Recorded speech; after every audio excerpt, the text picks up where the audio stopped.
Bismillahirrahmanirrahim. Assalamualaikum warahmatullahi wabarakatuh. Perkenalkan, nama saya Ahmad Safiuddin. Ingin menjelaskan tentang filsafat manusia, tentang bertema manusia dan Al-Quran. Yang pertama, manusia.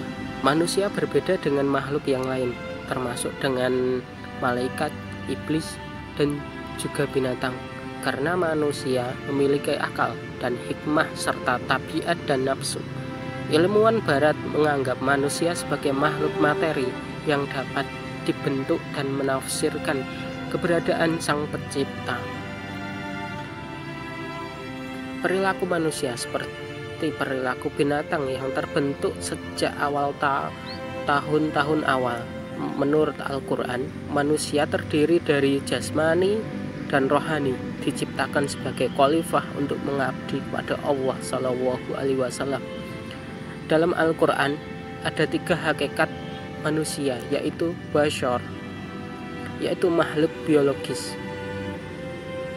al-insan, yaitu khalifah atau pemikul amanah, al-annas, yaitu makhluk sosial. Yang pertama, A atau A. Menurut manusia, menurut pandangan Islam, manusia sebagai hamba Allah wajib mengabdi dan taat kepada Allah selaku pencipta, karena adalah hak Allah untuk disembah dan tidak disekutukan. Manusia sebagai al-annas. Konsep al-annas ini cenderung mengacu pada status manusia dalam kaitannya dengan lingkungan masyarakat di sekitarnya. Manusia yang B, pandangan orang barat dan Al-Quran tentang manusia. Pada pandangan barat, mereka menganggap manusia terdiri dari unsur roh dan materi. Pandangan barat mengatakan bahwa roh adalah bagian dari diri Tuhan. Jadi manusia adalah Tuhan dan Tuhan adalah manusia, yang disampaikan oleh Purwanto 2007. Para ilmuwan barat mengkategorikan manusia dalam beberapa bentuk. Yang pertama, Homo sapiens, yang berarti manusia berbudi. Animal rational, yang berarti hewan yang berpikir. Homo sapiens, makhluk yang pandai menerjemahkan pikiran dan perasaan manusia dalam bentuk kata-kata, sehingga kata-kata tercipta bahasa. Yang selanjutnya, Homo faber, makhluk yang terampil dan pandai membuat alat kebutuhan. Yang selanjutnya, zone politician, makhluk yang pandai bekerja sama, bergaul dengan orang lain, dan mengorganisir diri untuk memenuhi kehidupan hidupnya. Selanjutnya, Homo economicus, makhluk yang tunduk pada prinsip ekonomi dan bersifat ekonomis. Yang terakhir, Homo religius, menurut Imam Syafi'i, makhluk yang beragama. Menurut Devianti 2017, definisi manusia dilihat dari segi biologis, rohani, antropologi, kebudayaan atau secara campuran. Berikut adalah tokoh-tokoh ilmuwan yang mendefinisikan manusia. Sokrates, manusia adalah makhluk yang ingin tahu dan membutuhkan orang lain untuk membantunya keluar dari ketidaktahuannya. Plato, manusia yang didominasi oleh nafsu dan hasrat utamanya adalah materi.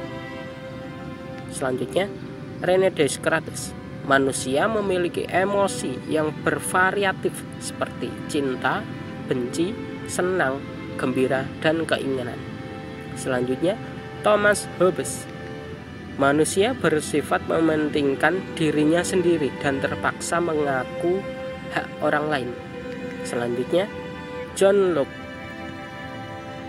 Ketika manusia dilahirkan itu bersih, kemudian diisi oleh pengalaman yang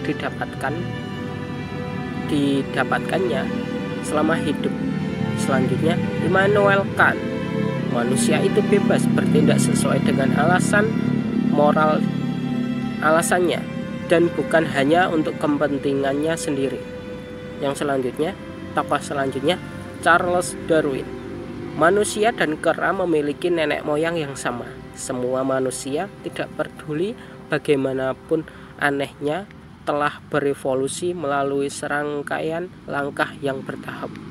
Yang C, pandangan Al-Quran tentang manusia.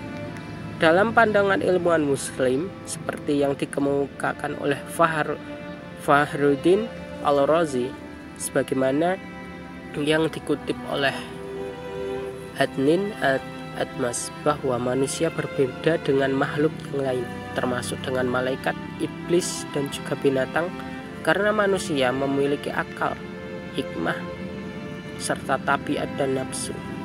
Dalam Al-Quran terdapat 3 istilah kunci yang mengacu pada makna manusia, yaitu bashar. Dalam Al-Quran disebut sebanyak 27 kali, memberikan referensi pada manusia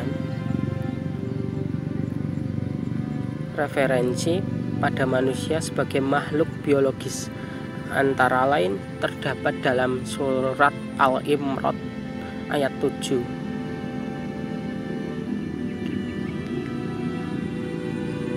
yang berkata, Tuhanku, bagaimana mungkin aku mempunyai anak, padahal aku tidak disentuh bashar. Konsep bashar selalu dihubungkan dengan sifat-sifat biologis manusia seperti makan, minum, seks, berjalan-jalan, dan lain-lain. Yang selanjutnya, Al-Insan. Dalam Al-Quran disebut sebagai 65 kali, yang kerap berbicara tentang manusia secara utuh sebagai manusia. Sebagai makhluk spiritual, insan menjadi makhluk paradoksal yang berjuang, yang mengatasi 2 konflik kekuatan yang saling bertentangan. Selanjutnya, Al-Nas. Dalam Al-Quran disebut sebanyak 240 kali, bahwa mengacu manusia sebagai makhluk sosial, makhluk psikologis, dan makhluk biologis yang merupakan gabungan unsur material dan unsur rohani. Kesimpulannya, berdasarkan